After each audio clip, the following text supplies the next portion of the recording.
இறையேசுவில் அன்புக்குரிய சகோதர சகோதரிகளே, நம் ஆண்டவர் இயேசு கிறிஸ்துவின் நாமத்தின் பெயரால் உங்கள் அனைவருக்கும் அன்பையும் சமாதானத்தையும் பகிர்ந்து கொள்கிறேன். நாம் தவக்காலத்தின் முதல் ஞாயிற்றுக்கிழமையிலே இருக்கின்றோம். இன்றைய நாளிலே நம் அன்பு ஆண்டவர் நம் அனைவரையுமே அவரை போல மாறவும் அவரை போல வாழவும் நமக்கு அழைப்பு விடுக்கின்றார். எவ்வாறு நம் அன்பு ஆண்டவர் அழகையினால் சோதிக்கப்பட்டு மீண்டும் அந்த சோதனைகளை வெற்றி கொண்டாரோ, அதை போன்று நாமும் நமது வாழ்வில் வரக்கூடிய சோதனைகளை கண்டு கலங்கி விடாமல், துவண்டு விடாமல், அஞ்சி விடாமல் மீண்டும் இயேசுவின் துணையோடு அதை எதிர்கொண்டு முன்வர நம்மை அழைக்கின்றார். ஒரு இளைஞன் சொல்கிறார், என்னால் அமைதியான மகிழ்ச்சியான வாழ்வு வாழ முடிகிறது, ஆனால் எனது வாழ்வில் வரக்கூடிய சோதனைகளை ஏற்றுக்கொண்டு வாழ்வது சற்று கடினமாக இருக்கிறது என்று சொல்கிறார். இறையேசுவில் அன்புக்குரியவர்களே, சோதனைகள் என்பது நமது வாழ்விலே எப்பொழுதும் இருந்து கொண்டுதான் இருக்கின்றது. அதை எவ்வாறு ஏற்றுக்கொண்டு கடந்து செல்கிறோம் என்று நாம் சிந்தித்து பார்க்க வேண்டும். நமது வாழ்வில் வரக்கூடிய சோதனைகளை 2 வழிகளில் நாம் ஏற்றுக்கொள்ளலாம். முதலாவது, வரக்கூடிய சோதனைகளை கடந்து செல்வது. இரண்டாவது, அந்த சோதனைகளோடு வாழ்வது. நாம் சோதனைகளை கடந்து செல்லும் பொழுது நாம் பாவத்திலிருந்து விலகி இருக்கின்றோம். இரண்டாவதாக, ஏற்றுக்கொண்டு வாழும் பொழுது நாம் பாவத்தில் விழுந்து பாவியாக மாறுகின்றோம். ஆக நமது வாழ்வில் வரக்கூடிய சோதனைகளை எவ்வாறு நாம் கண்டு வாழ்வில் முன்னோக்கி சென்று கொண்டிருக்கிறோம் என்பதை குறித்து நாம் சிந்தித்து பார்ப்போம். இன்றைய முதல் வாசகமானது தொடக்க நூலிலிருந்து எடுக்கப்பட்டிருக்கின்றது. அதிலே நம் ஆதி பெற்றோர் அவர்கள் வாழ்வு எவ்வாறு வாழ்ந்தார்கள், எவ்வாறு சாத்தானிற்கு தங்களை ஒப்புவித்தார்கள் என்று கொடுக்கப்பட்டிருக்கிறது. அதன் வழியாக எவ்வாறு பாவமாகப்பட்டது இவ்வுலகில் நுழைந்தது என்பதை பற்றியும் அழகாக சொல்லப்பட்டிருக்கிறது. ஆக நமது முதற் பெற்றோர் செய்த அந்த தவறினால் இந்த உலகிற்கு பாவங்கள் வந்தன. அந்த பாவத்திலிருந்து நம்மை மீட்டெடுப்பதற்காக நம் கடவுள் தம் ஒரே மகனை, நம் அன்பு ஆண்டவரை உலகிற்கு அனுப்பி நம் அனைவரையுமே நமது பாவத்திலிருந்து மீட்டிருக்கின்றார். இன்றைய 2ஆம் வாசகத்தில் திருத்தூதர் பவுல் ரோமியருக்கு எழுதிய திருமுகத்திலிருந்து எடுக்கப்பட்ட வார்த்தையாகப்பட்டது நமக்கு கொடுக்கப்பட்டிருக்கின்றது. அதிலே ஒரே ஒரு மனிதன் வழியாக பாவம் இந்த உலகில் நுழைந்தது, அந்த பாவத்தின் வழியாய் சாவு வந்தது என்று திருத்தூதர் பவுல் கூறுகிறார். ஆக ஒரு மனிதன் வழியாகத்தான் பாவம் இவ்வுலகிற்கு வந்தது. இன்று அந்த ஒரே மனிதன் வழியாகத்தான் அந்த பாவமாகப்பட்டது நமது வாழ்வில் இருந்து கழுவப்பட்டு களையப்பட இருக்கிறது. அது நம் அன்பு ஆண்டவரினால். இன்றைய நற்செய்தி வாசகத்தில் நம் அன்பு ஆண்டவர் அழகையினால் சோதிக்கப்படுவதற்காக தூய ஆவியானவர் நம் ஆண்டவர் இயேசு கிறிஸ்துவை பாலை நிலத்திற்கு அழைத்து செல்கின்றார். முதலாவது, இயேசு ஆண்டவர் அழகையினால் சோதிக்கப்படுவதற்கு தூய ஆவியானவரை அவருக்கு துணையாய் நிற்கின்றார்.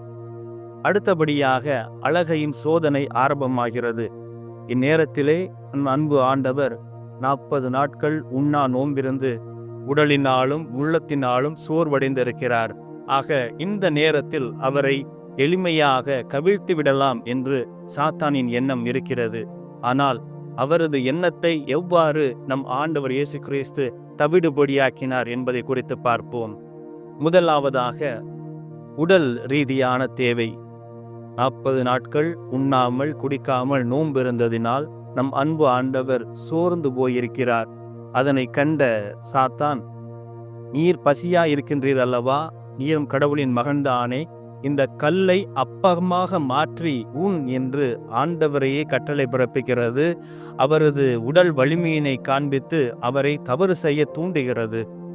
இறைமகன் அன்பு ஆண்டவர் இதற்கு அடிபணிந்து செல்பவர் கிடையாது.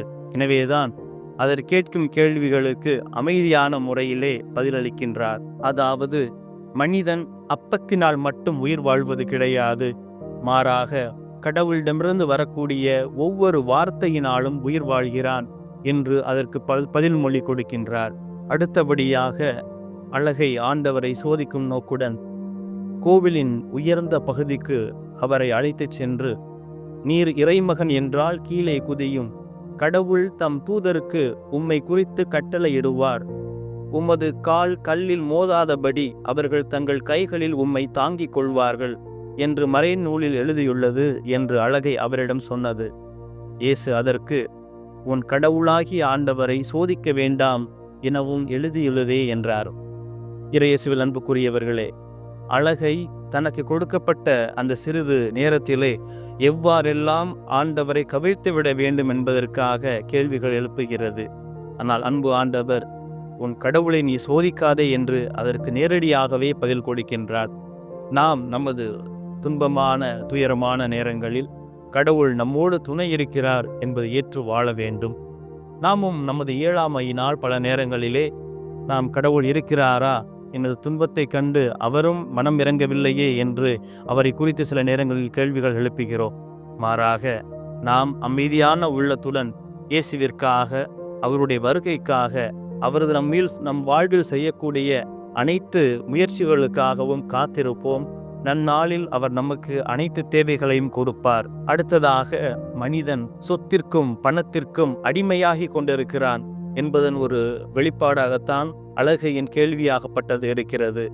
அதாவது, நீர் நெடுஞ்சான் கிடையாக விழுந்து என்னை வணங்கினால் உனக்கு நான் அனைத்து சொத்துக்களையும் சுகங்களையும் கொடுப்பேன் என்று ஆண்டவர் இயேசு கிறிஸ்துவினை சோதிக்கின்றது.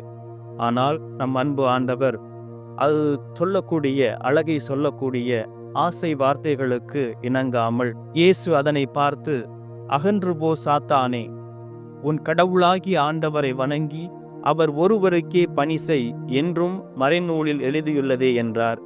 இறையேசுவில் அன்புக்குரியவர்களே, மனிதர்களாகிய நாம் நமது இயலாமையினால் பாவங்கள் செய்கிறோம்.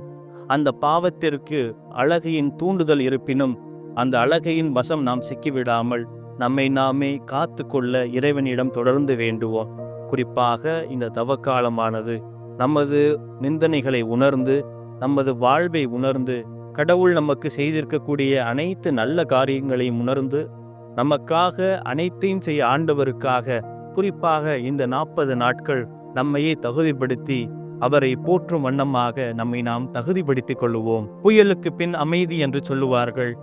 நமது வாழ்விலும் ஒரு காலகட்டத்தில் துன்பங்கள் துயரங்கள் தலை தோங்கியிருந்தாலும் மறுபுறம் அவை அனைத்துமே கடவுள் முன்பாக நலமான வாழ்வாக மகிழ்ச்சியான வாழ்வாக அமைய பெறும் என்பதில் எந்த ஒரு அச்சமும் இல்லை என்று நமது வாழ்வை முன்னெடுத்து செல்வோம். குறிப்பாக இந்த தவக்காலமானது நம்மை தகுதியான முறையிலே கடவுள் முன் நிறுத்துவதற்கு, நம்மை நாம் தயாரிப்பதற்கு கொடுக்கப்பட்டிருக்கக்கூடிய ஒரு அருளின் காலம் என்பதை உணர்ந்தவர்களாக நம் அன்பு ஆண்டவர் எவ்வாறு இறைவனின் துணையோடும் இறை வார்த்தையின் துணையோடும் வானதூதர்களின் வழி நடத்துதலிலும் எவ்வாறு அந்த சவால்கள் அனைத்தையும் ஏற்று நடந்தாரோ, அதே போன்று நாமும் இறை வார்த்தையை தாங்கியவர்களாக நம் அன்பு இயேசுவை அன்பு செய்து எந்நாளும் வணங்கக்கூடியவராக அவரது பாதையில் பயணித்து இவ்வுலகிலே எழக்கூடிய அனைத்து அழகையின் சவால்களையும் ஏற்று நாம் முன்னோக்கி செல்ல இறைவனின் துணையை ஒவ்வொரு நாளும் நாடுவோம்.